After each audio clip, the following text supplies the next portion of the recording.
And this is the schizophrenia of Joe Biden's politics right now. He wants to please the people on his far left and make them feel that he's pro-Palestinian.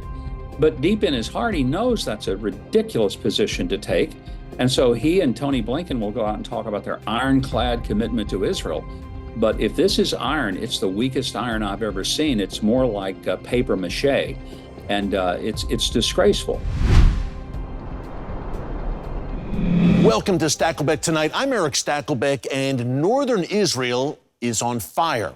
Large blazes continue to rage from the Galilee to Kiryat Shimona and beyond, thanks to constant barrages of Hezbollah rockets and explosive drones.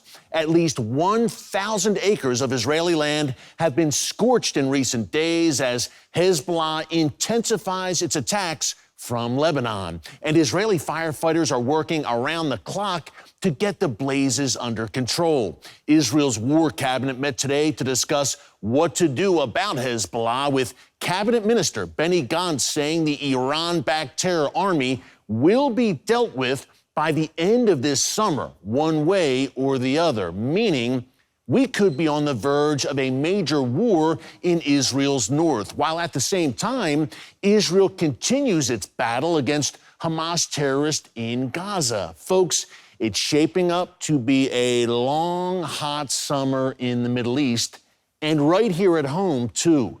The pro-Hamas mobs continue to cause havoc in the streets of America.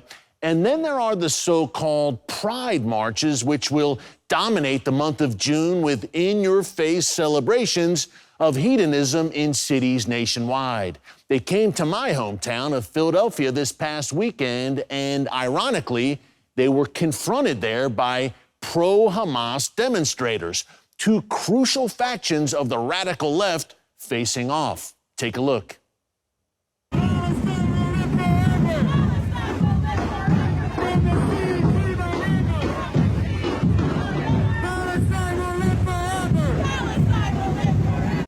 So much for the Queers for Palestine movement. At the end of the day, the Philly face-off was another example of growing chaos. And there's no greater example of that than the madness at our southern border. Some 10 million people have crossed the border illegally since Joe Biden took office, and we saw the bitter fruits of that invasion yet again on Monday when an illegal migrant from Venezuela shot and injured two New York City police officers. Chaos here at home, chaos abroad with wars and rumors of war in the Middle East and in Europe. The Biden administration came into office with promises they'd be the adults in the room. But right now, the world and our streets look like a giant playground for America's adversaries. So, what would President Trump do to turn things around if elected to a second term? Coming up, we'll speak with Karoline Leavitt, National Press Secretary for the Trump campaign, to get the inside story on Trump's plan for America and how he's pushing ahead after his conviction by a kangaroo court last week. Karoline, thanks so much for joining us. Hey, obviously disappointing verdict last week, but President Trump seems energized in the wake of it. Just this past weekend, he's at the UFC fights. He's opening a very large new TikTok account. So this hasn't seemed to discourage him. It seems quite the opposite. Can you tell us a little bit right now about his spirits and his outlook in the wake of the verdict? Absolutely. President Trump is more resolute in his fight to save this great country than he ever has been before. As you mentioned, he went to UFC on Saturday night in Deep Blue, New Jersey, and received a hero's welcome. The stadium of 16,000 people erupted when he walked out. We've also seen polling since the verdict that shows President Trump has actually increased his support with the American public, and the verdict has actually made Republicans and independents more likely to vote for him as they watch the unfair and unjust treatment and weaponization of our justice system from Joe Biden and the Democrat Party. And if you also want to know how our campaign and President Trump is doing, follow the money. We raised more than $53 million in the first 24 hours after the verdict. And the most remarkable part about that fundraising haul is not just the sheer amount of it, but it's that 30% of those donors are new donors to our campaign that have never never donated to President Trump or a political party in their lives. Joe Biden's strategy to confine President Trump to that courthouse, to convict him in this sham trial, is totally backfiring because Americans see it for what it is, and they are roundly supporting President Trump. You mentioned deep blue New Jersey. President Trump recently gave a speech in the Bronx as well, not exactly a Republican stronghold. Will this be a focus in the campaign going forward to try and flip Democrats even into the Republican column, but also to attract undecideds and independents in some unlikely places? Yes, throughout the trial, there were many polls that showed that the majority of Americans did see this as a political case being brought by Joe Biden. And that's exactly what it was. I was with President Trump in that courthouse nearly every single day throughout the 6 weeks of this trial. And this case was brought by a Democrat prosecutor, Alvin Bragg, who campaigned on getting Donald Trump, not getting the real violent criminals in the streets of New York. Just yesterday, there was an illegal criminal migrant who was released into the country by Joe Biden, made his way to New York, was being housed in a hotel shelter on the American taxpayers' dime, and he shot at two of our New York's finest police officers just last night. This is happening every day in New York City, and that's why Americans of all backgrounds are supporting President Trump, because they want to be put first, and rightfully so, ahead of illegal criminals. They don't want their tax dollars going to persecuting the former president who made their lives better. They want their tax dollars going towards securing our border, rebuilding our economy, restoring peace around this world. And those are policies that President Trump is talking about and championing. And that's why his message is resonating with Americans of all backgrounds, regardless of their race, religion, or what state they come from. Karoline, you mentioned the porous southern border and the crime emanating from it. In a second Trump term, what would be the main priorities right off the bat for President Trump? I'd imagine the border is one major issue, obviously, that he would want to tackle right away. What is the Trump agenda in the early days of a second Trump administration? President Trump has promised, and the American people can trust he will deliver on his promise to shut down the border on day one via executive order. As commander-in-chief, you do have the authority to do it. Joe Biden used that same authority to open the border on day one of his administration. President Trump will use the authority to shut it down. And then secondly, President Trump is going to launch the largest mass deportation operation of illegal migrant criminals in our nation's history. And how can he do that? It's by empowering state and local law enforcement to actually be able to work with the federal government, with DHS, with United States Border Patrol. Right now, because of Joe Biden's open border terrible policies, local and state police oftentimes are not allowed to coordinate with the federal government when they find illegal criminals in their communities. That's unacceptable. It's backwards. It makes no sense. And so President Trump's going to empower law enforcement on the front lines in every community across this country. And when illegal criminals are found, they will be deported. We cannot be a country of lawlessness. We need law and order. And President Trump will also work very hard to re-implement his Remain in Mexico policy, which was not a hard policy, or was not an easy policy to get into place in the first place. It required great negotiation with our counterpart in Mexico, but President Trump got it done. Joe Biden did away with that policy, and we need Mexico and countries in Latin America to step up and secure their own borders, and President Trump will demand that they do so. Yeah, Karoline, last question. It's a dangerous world, obviously. Christian persecution on the rise, anti-Semitism on the rise. What are some policies that President Trump will focus on in a second term as well in terms of the faith-based community and standing with? He was such an advocate for religious freedom during his first term. What are some of his goals in a second term in terms of standing with the faith-based community here in the United States and around the world? It's such a great question in an important time where we have seen these anti-Semitic, hate-fueled protests erupting on college campuses across the country. And Joe Biden has allowed this to occur. He has not stepped up as a leader to ensure that Jewish Americans and Americans of all faiths are respected in this great country. We've also seen the Biden administration wage war on Christianity. They declared Easter Sunday, the holiest day on the Christian calendar, as Trans Visibility Day. Joe Biden sent the FBI to spy on Catholics at Latin Mass.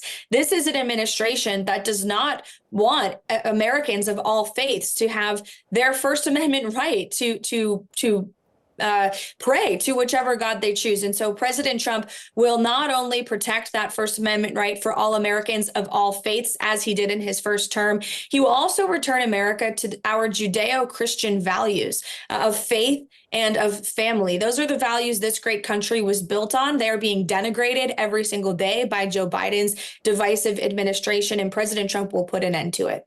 Faith, family, and freedom. Karoline, well said. Hey, thanks so much for joining us. We will see you again soon. Try to get some rest on the campaign trail. Karoline, thanks again. We appreciate it. I want to get your take on what's happening in Israel right now. In particular, Joe Biden saying that the war against Hamas in Gaza needs to end, and his accusation today that Benjamin Netanyahu may be resisting a ceasefire for political reasons.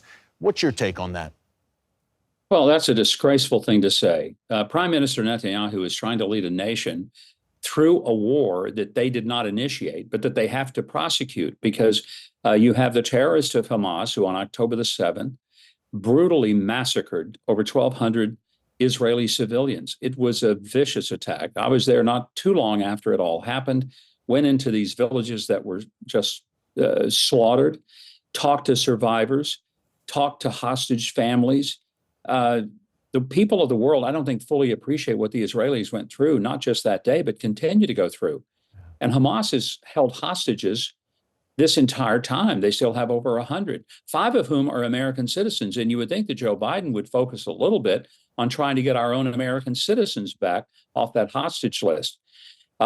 He did clarify later when he was making this comment about the political nature of it, and a reporter shouted out a question. It's the only one he took, and he was asked, do you think that Netanyahu is acting politically? And he said no. But, you know, that's a little too late because he had already said that he was acting politically. And this is the schizophrenia of Joe Biden's politics right now. He wants to please the people on his far left and make them feel that he's pro-Palestinian. But deep in his heart, he knows that's a ridiculous position to take. And so he and Tony Blinken will go out and talk about their ironclad commitment to Israel. But if this is iron, it's the weakest iron I've ever seen. It's more like paper mache, and it's disgraceful. And so what I'm hoping is that there will be a kind of an awakening of conscience in the Biden administration, and they will recognize that this war can end. It can end 24 hours or less. And it's real simple.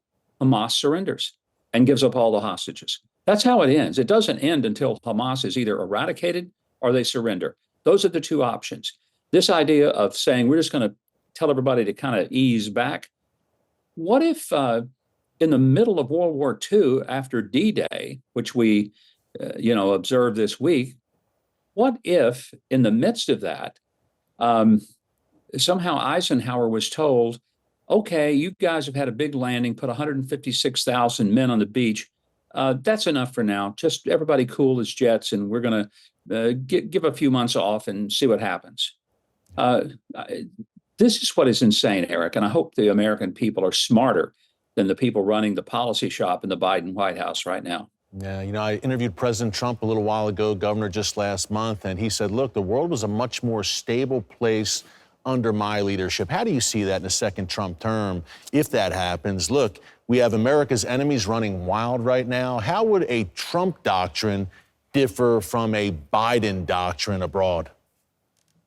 Well, the Trump doctrine was pretty simple. We're strong and we don't act like weaklings. You don't kick sand in our face. If you do, we respond. But here's the thing. Donald Trump was the first president since Reagan that did not get us into a shooting war. Everybody thought he was crazy, that he would push the button. He would turn the world upside down and set the world on fire. No, quite the opposite. Donald Trump led us through an incredibly peaceful time, the most peaceful time we've had since Reagan. And a lot of it was people in other parts of the world were afraid of him. They didn't know what he would do, but they felt that he exuded strength. With Biden, they've watched the botched Afghanistan pullout. They've seen the vacillation with everything from Ukraine to Israel. And they don't have any confidence that he knows what he's going to do. And they certainly don't have any fear that he might do something that would be difficult. So Putin goes into Ukraine, Hamas goes into Israel. Iran finances Hezbollah and Hamas. The Qataris, they're laughing at us all the way. it's a disaster, and we need to get it fixed. And the only way to do it is a different outcome in the election, November the 5th. Yeah, Governor, real quick, about 30 seconds until the break. Do you sense President Trump actually has momentum right now in the wake of that verdict last week? Eric, I really do. I mean, look at what's happened. It's not just the poll numbers, but it's the level of enthusiasm. After that verdict came down from the kangaroo court in New York, so many people contacted me and said, look, I've been a never Trumper. I don't like him, never voted for him, but I'm all in. I just sent him a contribution. This stuff has to stop. I think that's where we're headed in this country, with an election that could be as overwhelming as Reagan in 1984 over Mondale.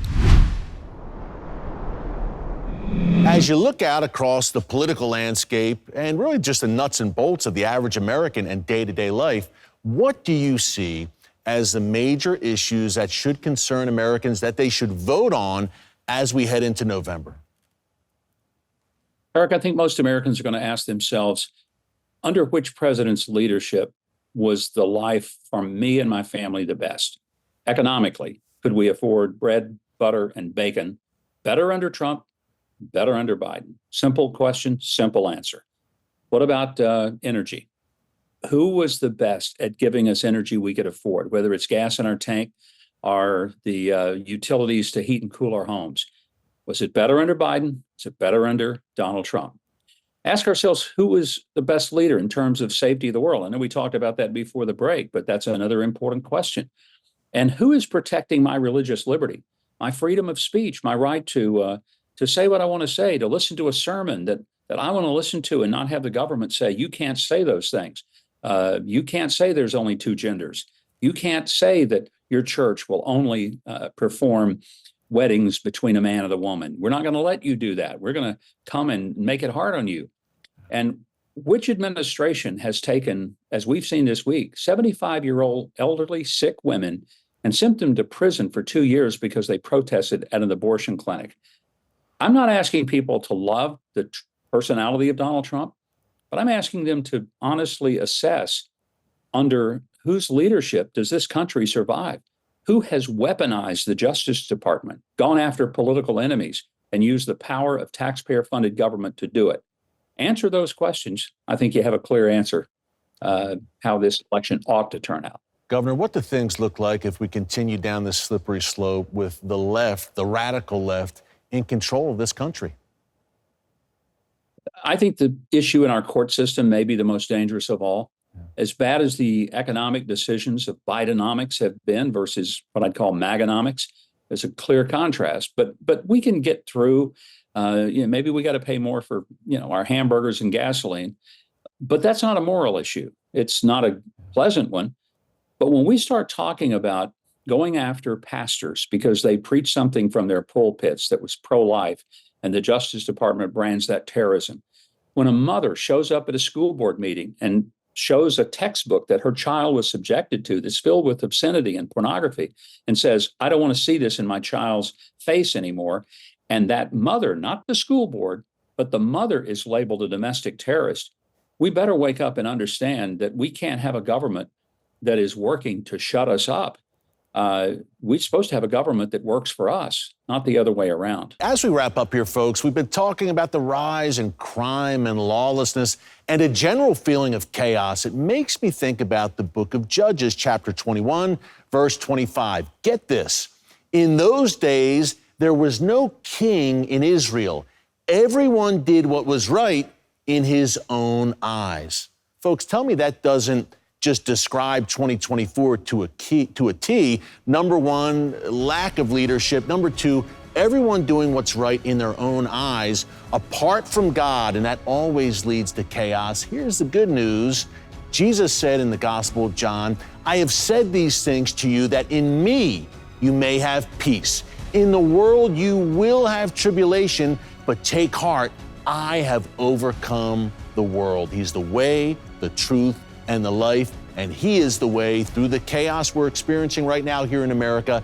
It is revival or bust. Stakelbeck Tonight, my all-new nightly series on current events through a bold biblical lens. Make sure you hit the subscribe button so you never miss an upload, and tap the bell icon so you're notified every time a new video is posted. And don't forget, to share your thoughts, insights, and comments below. Thanks for watching, and God bless.